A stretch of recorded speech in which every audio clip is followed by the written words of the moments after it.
Hello, Mike Kako, and good afternoon. Mahalo for joining today's AEN agenda hearing on Monday, March 17th, 2023 at 1 p.m. here in room 224. And also we're video conferencing. If there's any technical difficulties, we'll resume at 1:46 p.m. on Monday, March 20th in room 224. And because of our 90-minute time limit for each of the AEN hearings, there'll be a 2-minute time limit. First up on the agenda, HB 609, HD2, relating to agriculture, appropriates funds to the Department of Ag for its meat inspection program, including 3 full-time equivalent inspectors to perform meat inspection services. First up is Department of Ag.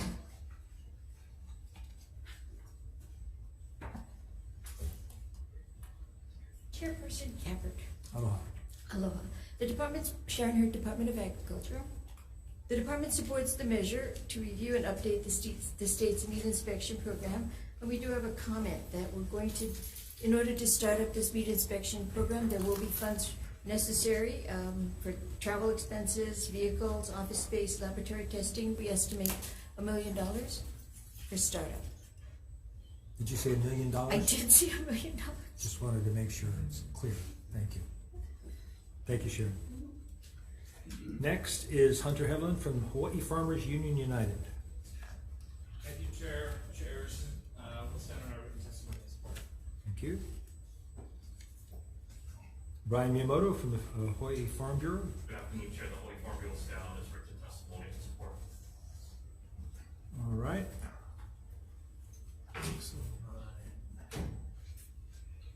Anyone else wishing to testify on HB 609?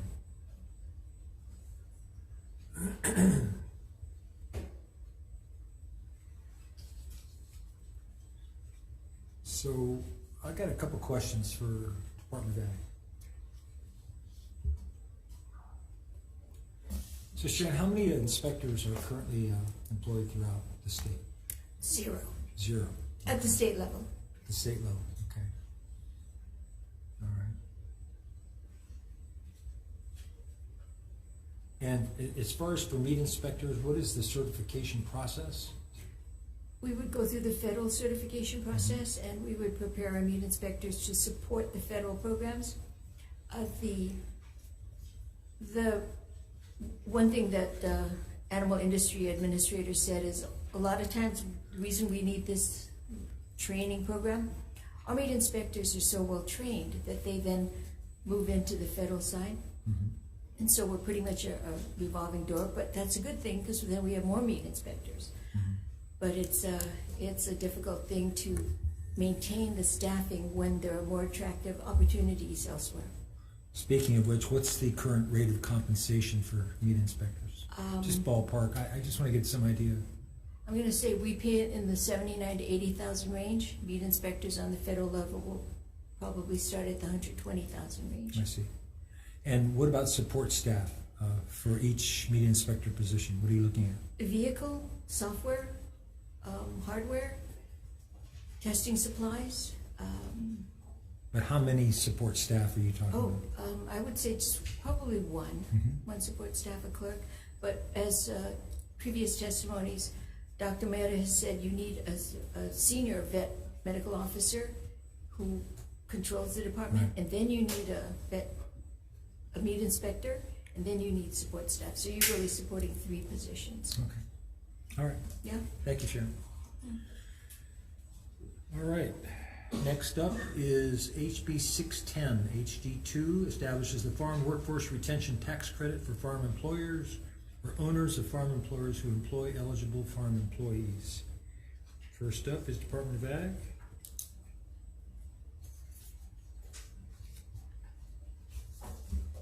Chairperson Sharon Hurd, Department of Ag. The department comments that we support measures that provide relief to farmers and other food producers, including ranchers and otherwise, but we do defer to the Department of Taxation for their testimony. Okay. Okay? Thank you, Sharon. Gary Suganuma from Department of Taxation.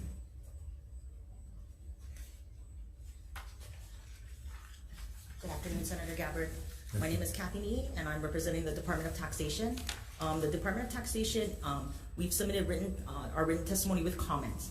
We do respectfully ask that if this bill measure is to pass, that the credit is made non-refundable, and also that language is inserted to ensure that it follows what we call a 12-month rule, that anyone filing for the tax credit must do it by the filing deadline of the calendar of that tax year.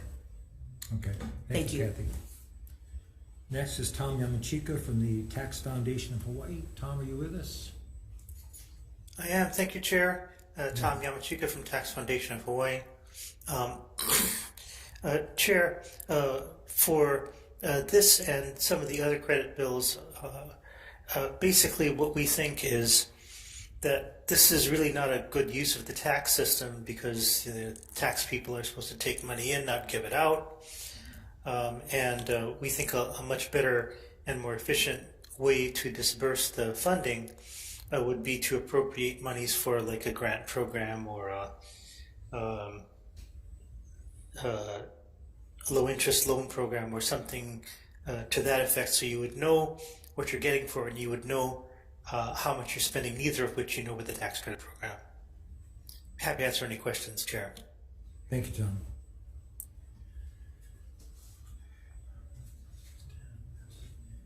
Hunter Haviland from Hawaii Farmers Union United. Aloha, Chair. Mr. Haviland, on behalf of Hawaii Farmers Union, we stand in strong support of this measure as an important opportunity to incentivize the retention of eligible farm employees. In 2017, according to the USDA Agricultural Census, there were around 1,000 farms with hired labor. In 2020, that worker count was near 4,000 laborers. While it's unknown the extent to which those workers would be eligible to this for this program, we do view this as an opportunity to support the food producers across the state who have been undertaking the significant labor to ensure that we have consistent food supply coming out, and we view this as an opportunity to help ameliorate the high costs of production in the state. Happy to answer any questions. Thank you for the opportunity. Thank you, Hunter. Anyone else wishing to testify on 610? Please. Apologies, Chair. We did submit testimony in support. Oh, okay. We'll stand on our testimony in support. All right. And if not, we'll make sure the Chair has. From the Hawaii Farm Bureau, for some reason it didn't make the list. I'll add it. Thank you.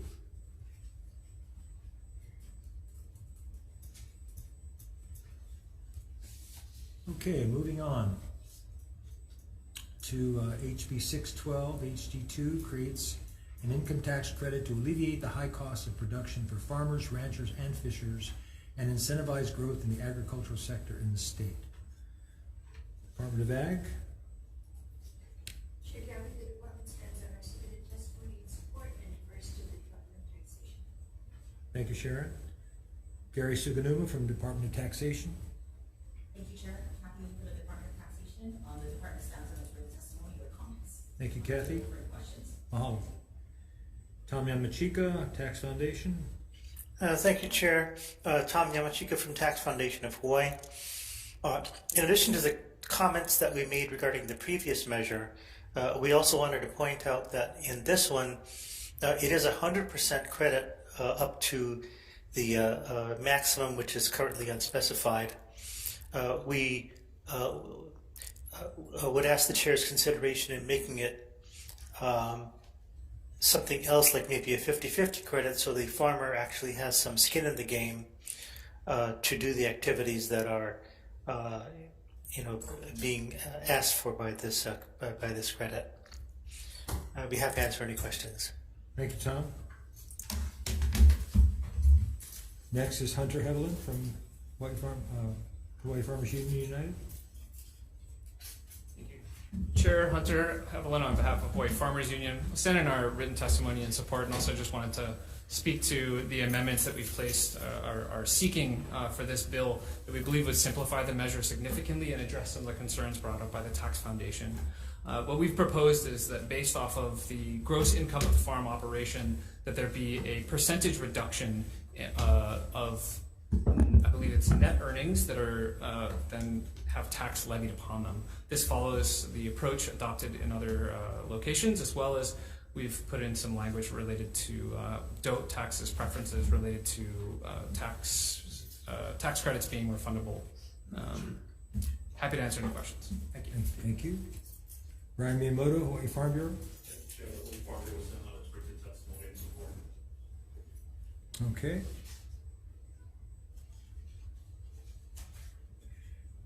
Anyone else wishing to testify on this measure? Yeah, I got a question for Farmers Union. Hunter? So what are some examples of qualified expenses and how it would benefit the farm workers and the employers to be removed from the language of the statute? As intended in the drafting of this wasn't intended to be based off of an expense. It was supposed to be based off of gross earnings. And so I'm uncertain about how the language around expenses got worked in, and I don't believe it necessarily aligns that well with the structure of the program overall. The idea that one demonstrates their cost of production, not the results of those investments, to then receive a reduction. Costs aren't necessarily a corollary to one's income. And so I believe basing it off of income would make more sense. It's also far simpler from a reporting perspective. If a producer is seeking this credit and must enumerate their entirety of their operation based off of every single thing they've purchased, is a pretty high bar. Whereas being able to verify, say, utilizing their Schedule F federal filing to demonstrate their total expense, or rather total income, I think that would be a simpler approach. And so what we've proposed in our language is ideally a mechanism to simplify both the administration of this program, but also those seeking to claim the credit. Got it. Okay, thank you. All right, moving on to HB 619 HD2, establishing an income tax credit for qualified farms that donate eligible food products or prepared food to food banks or food pantries located in the state. First up, Department of Ag.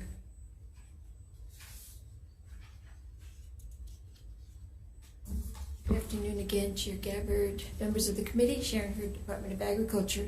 The department supports the general intent of the tax credit, and I'll be reading.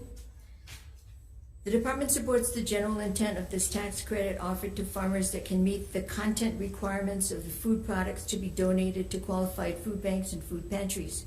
Notwithstanding the 2 consecutive appropriations to the department to administer the certification process for this tax credit, we remain very concerned about the staffing resources needed for the department to responsibly establish and administer this very complex tax credit. Including this measure, there are at least 4 of the House bills with tax credits that are still moving and requires the department's involvement. Otherwise, we defer to the Department of Taxation. Thank you for the opportunity. Thank you. Gary Suganuma from Tax Foundation. Kathy. Tax Department. Thank you, Chair. Senator Rhodes. Kathy for the Department of Taxation. The department submitted written testimony with comments. One thing I would like to highlight is similar to what the Department of Ag was saying about the certification for the credit. As far as the Department of Taxation does not have the knowledge nor the ability to certify based on the requirements in the bill. So we do defer, we do request that third-party certification is kept in the measure if it's passed. Also, secondly, is that considering because of the type of, this is going for something that could be considered a charitable donation, the department does request that something is put in the measure, adding that they cannot claim, any person getting the credit cannot use it both as a charitable donation deduction and get the credit at the same time. Thank you. I'm available for any questions. Thank you, Kathy. Tom Yamachika from Tax Foundation of Hawaii. Thank you, Chair. Member of the committee, Tom Yamachika from Tax Foundation of Hawaii. We do, in addition to our comments about tax credits generally, we did want to point out that we have constitutional concerns about this measure because it appears that the bill is intended to benefit fresh farm plant product that is recognized as indigenous or native Hawaiian culture, which raises Commerce Clause concerns under the such cases as Hawaiian flour mills, which is a case that the Hawaii Supreme Court decided and I think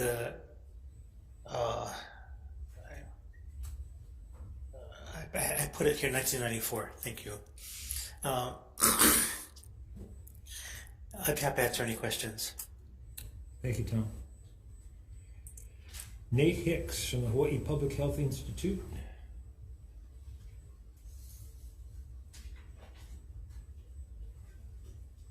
Hello, Chair, Senator Rhodes. Nate Hicks, Hawaii Public Health Institute. I stand in support on our testimony. I want to highlight that the folks that are dependent upon or use the food bank system oftentimes don't have access to fresh produce. That's one of the biggest demanded items, and it's often in low supply. And this bill would help increase the amount of fresh produce that they can eat, in turn helping their health and well-being. Appreciate the time. Thank you, Nate. Hunter Hevlin, Hawaii Farmers Union United. Thank you, Chair. Hunter Hevlin on behalf of Hawaii Farmers Union. I'll stand on our written testimony in support and wanted to highlight a couple of pieces therein. We'd like to see the credit ceiling for this lifted from $600,000 to $1 million. Also would be seeking to insert language to support an interannual rollover of excess credit value should that not be received at the cap that is also to be determined. Highlighting also that a number of other states have set up programs that allow the donor to specify the market value and provided worksheets, for example, to enable tracking of that value. And we believe that would reduce the onus on the Department of Taxation or the Department of Agriculture as the potential third-party certifying agency to be, you could say, bogged down by the administration of this program.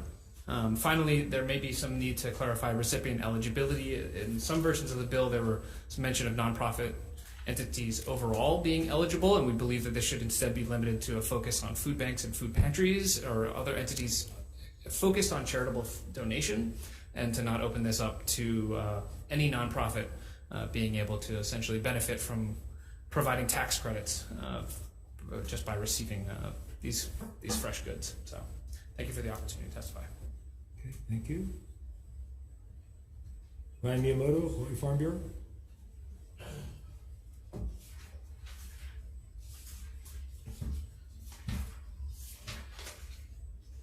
Afternoon, Chair Gabbard, Senator Rhodes. Brian Miyamoto here on behalf of the Hawaii Farm Bureau. You have our written testimony in support.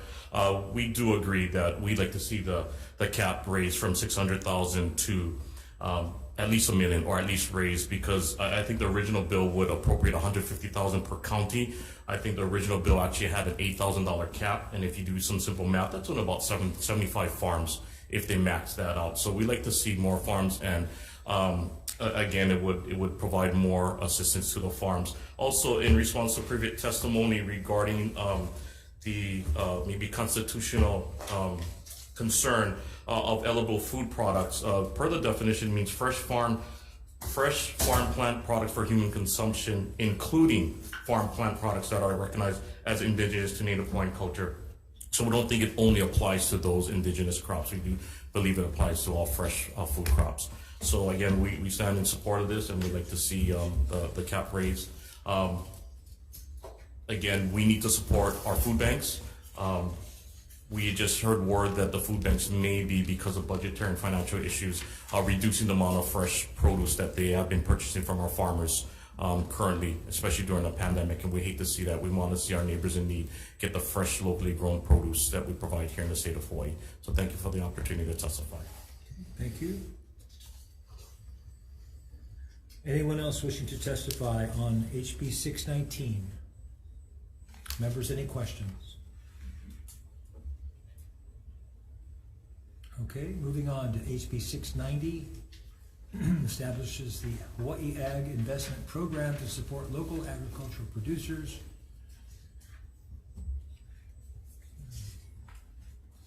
Department of Ag.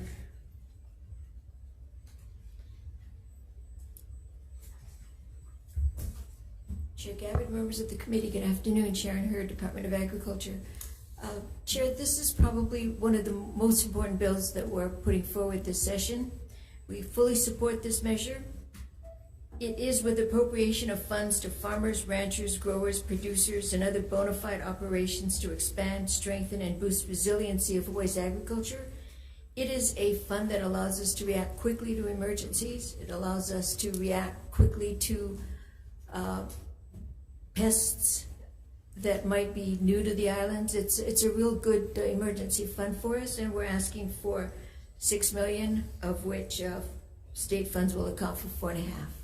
Thank you very much for the opportunity to testify. Thank you, Sharon. Micah Munakata from Ulupono Initiative. Good afternoon, Chair Gabbard and members of the committee. Micah Munikata here on behalf of the Ulupono Initiative. We stand on our testimony in strong support. Just wanted to touch on a few items, Chair. You know, at a time where our state is looking to recover from the pandemic and diversify our economy, there's been a lot of statements around agricultural's role in that effort. Diversifying our economy and looking for ag to be a player in the game really means that we need to start investing into agriculture. This fund does that. This is a cost share program, so it does require folks to put some skin in the game.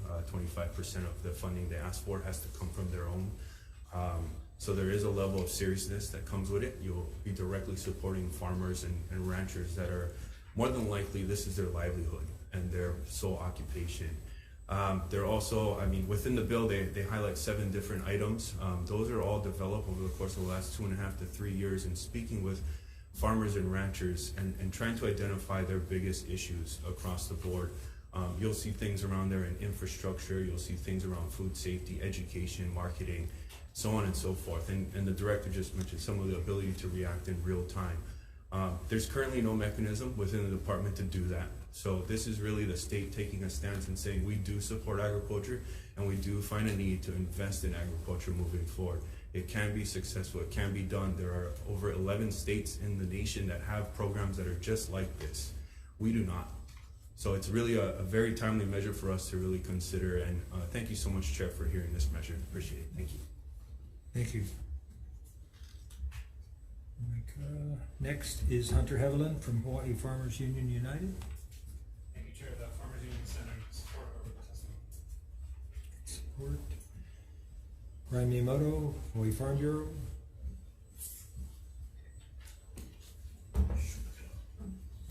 Thank you, Chair, members of the committee. Brian Miyamoto here on behalf of the Hawaii Farm Bureau. We're in strong support of this measure. As an organization who's normally against any increases in taxes, any increase in production costs for our farmers, we did support the barrel tax because it was dedicated money for agriculture. We no longer have the barrel tax for agriculture. It still exists, but we barrel tax for agriculture, the fund is gone. This is, we believe, a very good replacement. You heard the chair, what she said, you heard what Ulupono said, we agree with everything he said. The 7 areas that are identified in the bill are things that we're coming to the legislature through this session and previous sessions, all different things that we're coming for. We believe this is a great investment. We're asking for investment. We believe this fund, this program will provide that investment to help grow our industry, grow agriculture. So we urge you to support this measure. Thank you for the opportunity to testify. Thank you, Brian. Kendall Matsuyoshi from Local Food Coalition. The Local Food Coalition was found in testimony support. Thank you, Kendall.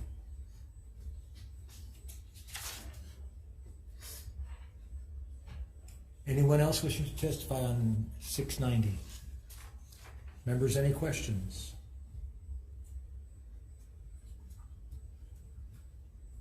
Okay. Moving on to HB 972. Relating to the Animal Industry Special Fund, adds revenue generated by the State Veterinary Laboratory and Animal Disease Control Branch as sources for the Animal Industry Special Fund, and clarifies that the funds from the special fund may be expended to make laboratory improvements. There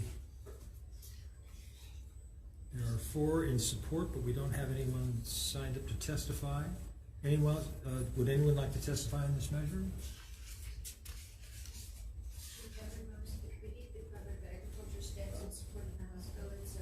It's an important bill for us as we lost our source of revenue to support the laboratory with the move of OCCC to the property.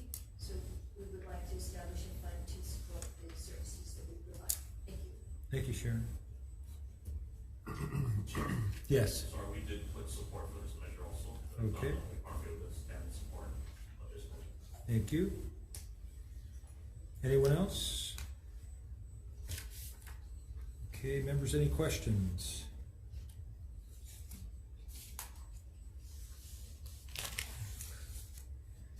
Okay, let's see.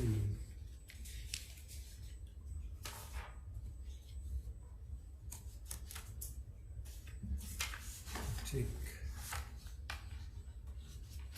You can just go into it unless you have anything you want to discuss. Okay. Where did it? Oh, yeah.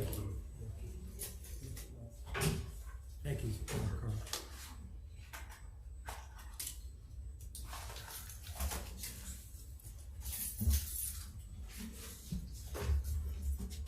So we will go right into the decision-making on the 1 o'clock agenda. Starting off with HB 609, appropriating funds to the Department of Ag for the meat inspection program. Recommendation would be to pass as is. Any discussion? Chair votes aye. Senator Rhodes? Chair's recommendation on HB 609 is to pass unamended. Chair votes aye. Vice Chair is excused. Senator DeCoit is excused. I'll vote yes. Senator Law? Aye. Recommendation's adopted. Thank you, members. HB 610, establishing farm workforce retention tax credit. 610. Yes, also the recommendation will be to pass as is. Any discussion? Chair votes aye. Chair's recommendation on HB 610 is to pass unamended. Chair votes aye. Vice Chair is excused. Senator DeCoit is excused. I'll vote yes. Senator Law? Aye. Recommendation's adopted. Thank you, members. HB 612, HD2, the income tax credit to alleviate high costs of production for farmers, ranchers, and fishers. Members, the recommendation will be to pass with amendments. We'll be adopting the proposed amended language in the testimony that was submitted by the Hawaii Farmers United Union, and to make the credit a percentage reduction of net income the tax is owed upon, and also to remove the refundable aspect of the credit. Any comments, discussion? Chair votes aye. Vice Chair? Chair's recommendation on Senator Rhodes? HB 612 is to pass with amendments. Chair votes aye. Senators Richard and DeCoit are excused. I'll vote yes. Senator Law? Aye. Recommendation's adopted. Thank you, members. HB 619, having to do with the tax credit to donate food products to food banks or food pantries. The recommendation of the chair will be to pass as is. Any discussion? Chair votes aye. Chair's recommendation on HB 619 is to pass as is. Chair Gabbard votes aye. Senators Richards and DeCoit are excused. I'll vote yes. Senator Law? Aye. Recommendation's adopted. Thank you, members. And on to HB 690, having to do with the Hawaii Ag Investment Program. The chair's recommendation will be to pass with an amendment adopting the request by the Department of Agriculture to include 2 additional staff to manage the procurement process to award grants. Any discussion? Chair votes aye. Chair's recommendation on HB 690 is to pass with amendments. Chair votes aye. Vice Chair is excused. Senator DeCoit's excused. I'll vote yes. Senator Law? Aye. Recommendation's adopted. Thank you, members. Then the final measure on the 1 o'clock agenda is HB 972, having to do with the Animal Industry Special Fund. Chair's recommendation will be to pass as is. Any discussion, comments? Chair votes aye. Chair's recommendation on HB 972 is to pass as is. Chair Gabbard votes aye. Vice Chair is excused. Senator DeCoit is excused. I'll vote yes. Senator Law? Aye. Recommendation is adopted. Thank you, members, and that concludes the 1 o'clock agenda. We'll be right with you for the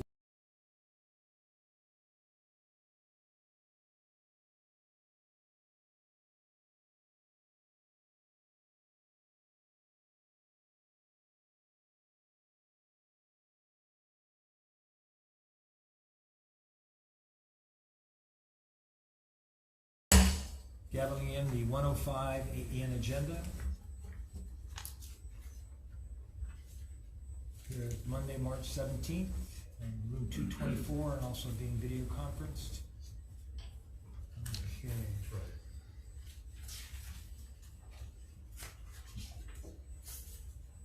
We'll start off with HB 197, HD1, requiring the Department of Health to establish a refrigerant management program to reduce emissions of high global warming potential refrigerants and any refrigerant that is an ozone depleting substance from stationary, commercial, and industrial refrigeration systems and air conditioning systems, and adopt rules for the regulation of the use of such refrigerants.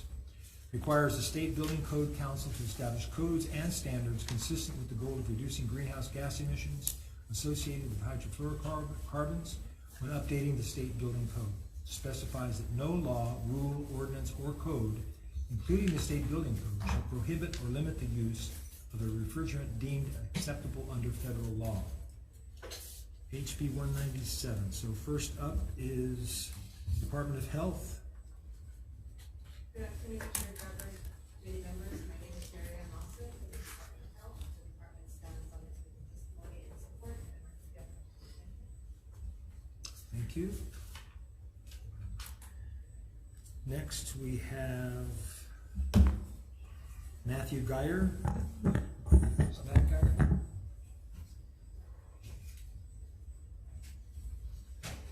Also in support,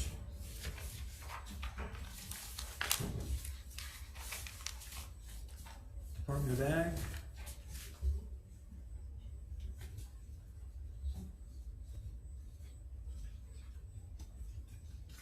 Department of Ag.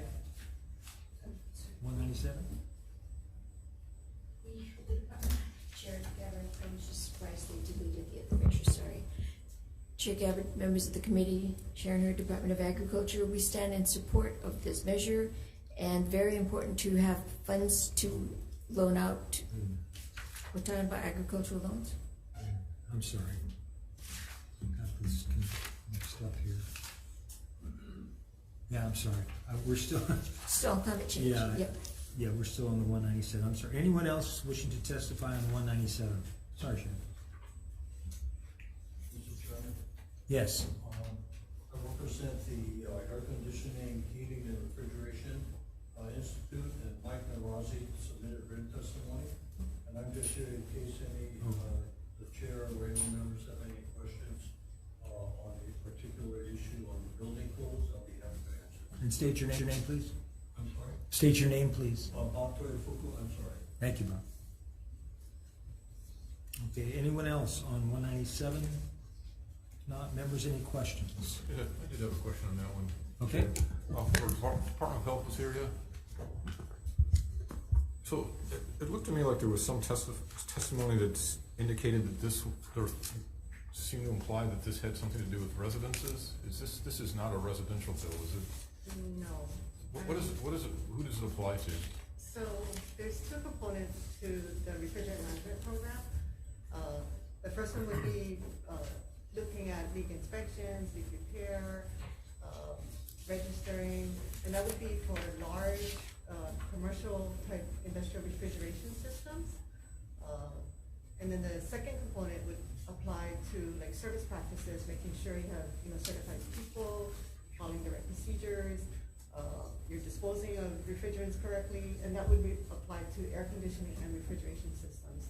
And those requirements are actually already federal requirements, so it wouldn't impose any new requirements on small businesses or residential. So, yeah, does that answer your question? Yeah, I think so. Okay. Thank you. Thank you. Thanks, Chair. Okay, thank you.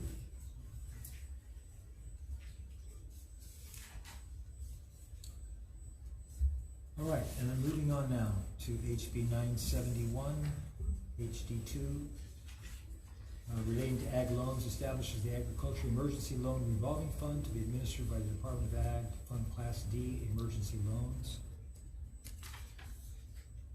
Now, Department of Ag. Good afternoon, Chair Gabbard, members of the committee, Sharon Hurd, Department of Agriculture. The department strongly supports this bill. It allows us capital to help farmers in an emergency situation. The department is actually the lender of last resort. Farmers have got to go to 2 commercial institutions and be rejected so that we don't compete with the private sector or the commercial sector. And this funding would allow us to assist them as their last resort. Okay, thank you. Thank you. Micah Munakata from Ulupono. Thank you, Chair and members. Mike Comunicati here on behalf of the Luponi Initiative. We'll send in our testimony with strong support. Just wanted to come up and emphasize the importance of this ag loan program and how this emergency ag loan fund would be beneficial, as it also frees up funds to support other agricultural enterprises across the state that are looking for various things. Obviously, the ag loan program supports the development of ag and supporting operations with various things. So if we sort of separate the emergency response, which has unfortunately become too familiar of an occurrence here in our state, it tends to free up money for us to support all agriculture. Thank you, Chair. Thank you. Brian Miyamoto from the Hawaii Farm Bureau in support. Anyone else wishing to testify on HB 971? Members, any questions? Hearing none, moving on. The next measure, HB 692 HD1, increases administrative and criminal penalties for violators of the Hawaii pesticides law. First up is Greg Takashima from Hawaii Department of Ag on Zoom. Good afternoon, Chair Gabbard, members of the committee. Greg Takashima, Acting Pesticides Program Manager. I'm available for questions. Okay, thank you, Greg. Next is Department of Ag and Sharon. Thank you. The department supports this bill. It only affects repeat offenders, not new one-time first and second offenders. Thank you. Okay. Next is Tim Lyons from the Hawaii Pest Control Association. In opposition. And Frederick from the Hawaii Alliance for Progressive Action. Aloha, Chair Gabbard, Vice Chair Richard, members of the committee. It's actually Fern Holland here today in place of Annie for HAPA. Thank you for this opportunity to testify, and especially remotely from Kauai. As I said, I'm Fern Holland representing HAPA in strong support of HB 692. Testifying today really in strong support of the increase in the fines for pesticide violations. Thank you for hearing this important measure. It is clear that there have been repeat violators that continually misuse pesticides and treat this basically as a cost of doing business in Hawaii. We believe that's unacceptable. The maximum fines have not been increased in a long time, and our Department of Agriculture needs the money when it's crucially important that the Department of Agriculture can really work on expanding regenerative agriculture in Hawaii and our food security. So please increase the maximum fine limits for pesticide violations and allow there to be more significant fines that really deter repeat violators and encourage them to change their practices. As you've seen in the data submitted by other testifiers, there are a handful of repeat offenders that continue to violate these laws that are already not strong enough. Also recently in our analysis of restricted use pesticide data that became available from Act 45, we saw that statewide, we have seen 97% of all restricted use pesticides applied for agriculture, applied by 5 users, and the top 10 users actually account for 99% of that use in Hawaii. This measure is not going to impact small farmers. They are, as you have seen, those repeat violations. We know that many of these pesticides are extremely damaging to human and environmental health, particularly children, developing children, and immune compromise. We haven't been able to get any meaningful protections around some of the most impacted communities in Hawaii for years. I've been personally working on this for over 10 years from Hawaii, and this is a very small ask to request the high fines, that maximum fines be increased for repeat violations. And yeah, when you consider this and the DOA needing the money, it seems pretty straightforward. So appreciate the opportunity to testify, and I'm here should there be any questions. Mahalo. And state your name again, please. Fern Holland. Thank you. Thank you, Senator. Next is Jerry DiPietro from Hawaii Seed. Good afternoon, Chair Gabbard and Senate Committee members of Agriculture and Environment. I am Jerry DiPietro. I live in the Kona Moku on Kauai. Hawaii Seed strongly supports House Bill 692 Draft 1. In addition to our written testimony, I'd like to add these comments regarding fines. It is important that we prioritize public safety. We especially must do more to companies who repeatedly violate laws related to highly regulated chemicals. For far too long, the largest users have continually broken the measures that are in place to protect us and the employees in the field. Being too lax on these repeat offenders is not unlike what we see with, the repeat offenders, to see on the news, a drive without a driver's license, or have multiple DUIs or long criminal records. These repeat offenders, it has to stop. And we feel that generating this revenue of increased fines is timely. It is truly dangerous to not take a strong stand to stop these folks, and that are putting innocent people in harm's way. With pesticides, it's the label, it's the law. Repeated environmental crimes and dangerous exposures are well documented. With the lack of integrity demonstrated, I would suspect that there are many times these dangerous acts have occurred without consequence. The communities closest to these high chemical use areas have seen many occurrences where noncompliance has gone free of consequence. So I know that department staff cannot be on site all the time, but we are counting on the responsible actions and trusting adherence to the law. Not only is this trust and honor of the law expected, but it's the right thing to do for the safety of their workers, neighboring crops, waterways, critical habitat, and residents. So please vote in support of 692 Draft 1. Mahalo. Thank you, Jerry. Next is Hunter Heveland, Hawaii Farmers Union United. Chair, Member Hunter Heveland on behalf of Hawaii Farmers Union United will send on a written testimony in support of improving compliance with the existing Hawaii pesticides law. We see this measure as an important opportunity to deter violators and, most importantly, to protect farm worker and public health. By promoting food safety both on and off the farm, we envision this as an opportunity to ideally issue in greater support for sustainable agricultural practices while supporting the environment. And ultimately, this will be of benefit to both farmers and consumers in Hawaii. We believe that the increase in fines will potentially address some of the testimony provided in opposition, which highlights the importance of training by ideally routing fees towards supporting training to that effect. And we're happy to answer any questions. Thank you for the opportunity. Thank you, Hunter. Clayton Kubo on Zoom. Mahalo, Chair Gabbard and Senator Rhodes. Since I only see you two guys over there. Thank you very much for hearing this bill. It's been many, many years for me. And by the way, Clayton Kubo, Waimea, Kauai, that have been coming to the state capitol trying to get some meaningful legislation. But as you guys can see via email, I sent you guys, each and every one of you guys on this committee, I sent you guys the list of repeat offenders. And the list is pretty long. And as recently, I sent you guys the termite fumigation list also. And that is not as long, but I think get about 80 something repeat offenders. Offenses, I wouldn't say. So, please, I look forward to seeing what you guys going to do with this bill.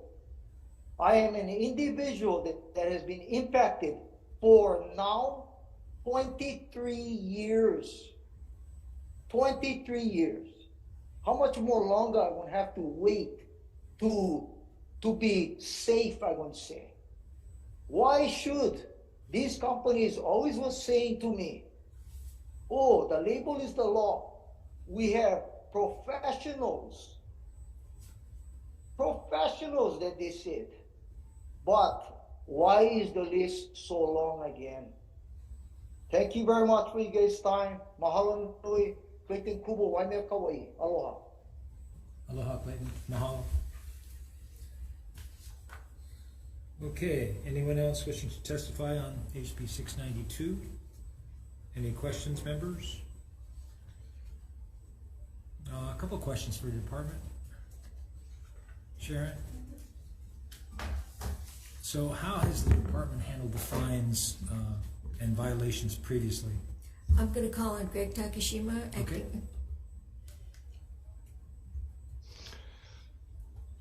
Thank you for the question, Chair Gabbard. Previously, we've been working off of what's called our, so we work off of 466 and the Appendix A, which is the Enforcement Action and Penalty Assessment Schedule. That provides us with a matrix and a layout, basically, of the fines. So there's a first offense. Usually there's a warning notice provided with no fines associated with it. Upon a second offense, there's a range of fines that we can use depending on the severity of the violation. And then it continues on with up to third offenses and beyond. Generally third and beyond, we have the ability to fine, whether it's a private applicator up to $1,000 and a commercial applicator up to $5,000 per violation. Okay. And I'm just getting an idea, when was the last citation? Are these like daily, you're issuing these citations, or? Yeah, our notices of violation, generally I see at least, so both notices of violation and warning notices I see go out between 3 and 5 a week. So that's based on our, our inspectors going out and doing inspections statewide. Okay. And what about repeat violators? How do you deal with repeat violators? Currently, we deal with repeat violators by increasing our fines gradually, but it's also based on the severity of the what happened, right? So if generally we consider human health and environment the highest and most egregious violations, so those generally tend to be more towards the top of the fining matrix. Okay. Thank you, Greg. You're welcome. I'd like to add Yes, that maximum is 5,000, Greg?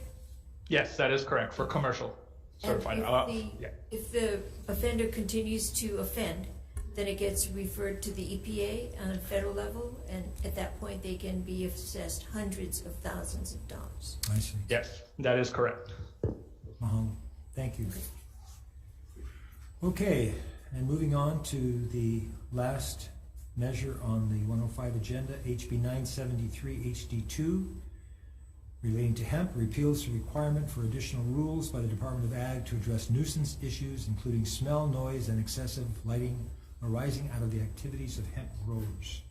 First up is Department of Ag. Chairman of the committee, Chairman of the Department of Ag, we stand in support of our written testimony in strong support. Thank you, Sharon. Brian Miyamoto from Hawai'i Farm Bureau, because he stepped out, he had a flight to catch, in support. Okay, we have Gail Baber on Zoom. Gail? Aloha, Chair. Good afternoon. Aloha. Hi, thank you. Gail Baber with the Hawaii Hemp Farmers Association. We stand on our comments, and just a little bit of background. These nuisance rules were a result of that incident on Maui, which was isolated in terms of basically a neighbor dispute. And glad to see these rules hopefully will be repealed, because farmers still have to abide by other, I guess, what would I say, good enough noise and sound regulations. I'd also like to offer that I was out on that farm where they're growing hemp. These nuisance rules arose, and other rules arose last year. And I can tell you the noise coming off their farm is less than a weed eater on my farm. They rotate their greenhouses. There's only one greenhouse flowering, which is the time when hemp can have an odor. So I'm glad to see that these rules are going to be repealed. I'd also like to say there were other rules that aren't being repealed that came into effect because of this isolated incident.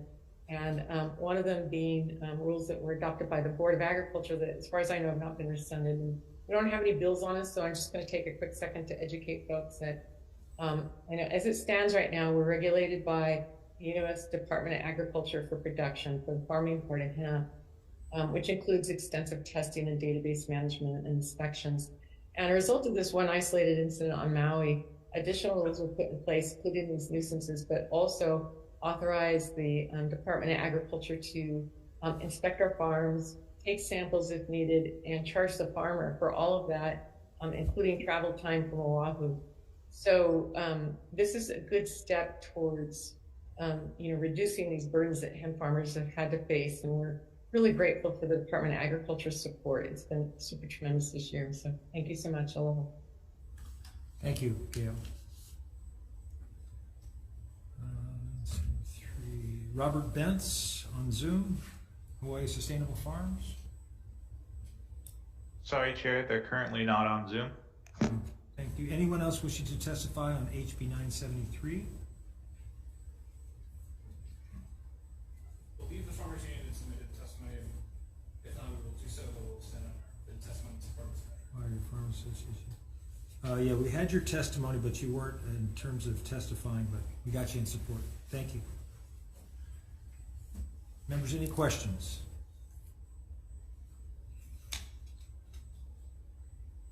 I got a question for Gail. Gail, are you still with us? The Hawaii Hemp Farmers Association? Yes, I am. Aloha. Yeah, Gail, could you go into one of the other hemp bills we heard? There were some complaints by the situation that happened on Maui. Can you just kind of give us an update on what happened and has that been taken care of? Yeah, I was there last year, so if the situation's changed since then, I can't speak to that, but I know for a fact they cut their production down.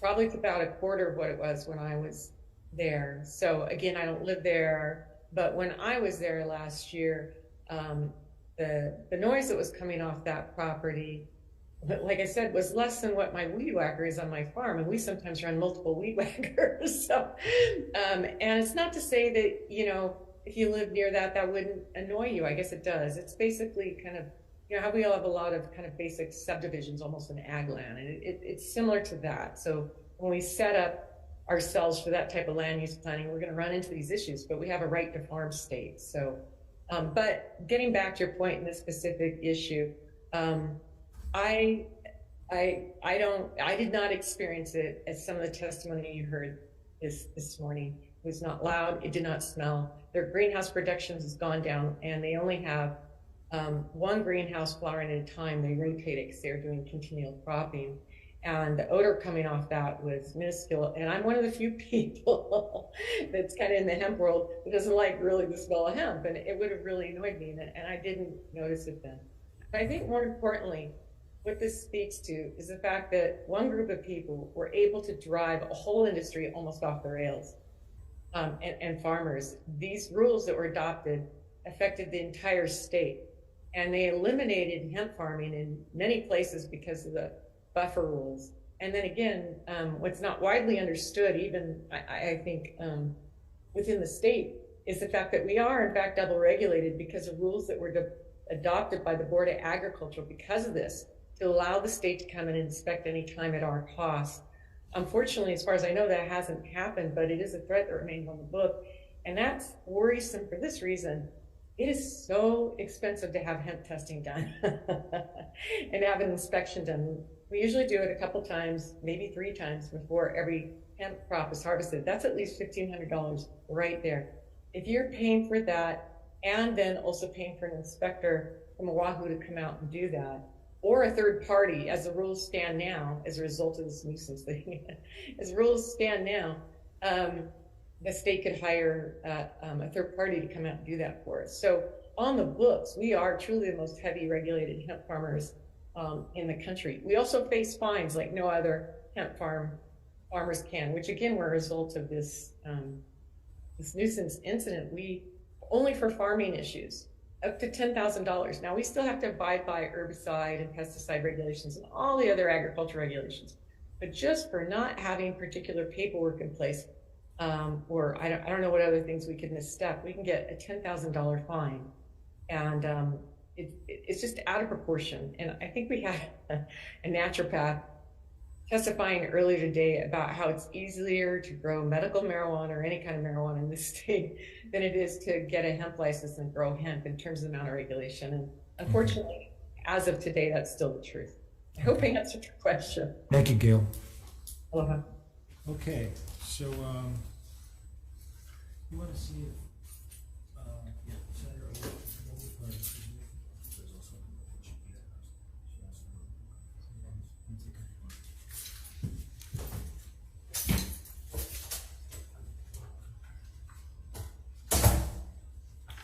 just gonna go as is on these, okay? Yep.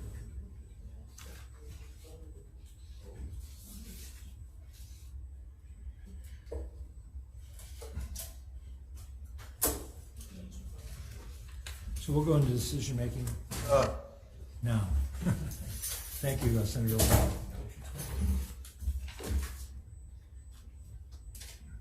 First up is HB 197, related to climate change mitigation.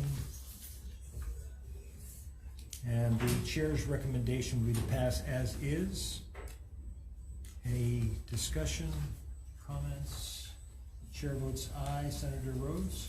Chair's recommendation on HB 197 is to pass as is. Chair votes aye. Vice Chair is excused. Senator Coit is excused. I'll vote yes. Senator Wall? No. No. Recommendation is adopted. Thank you, members. HB 971, HD2 on ag loans.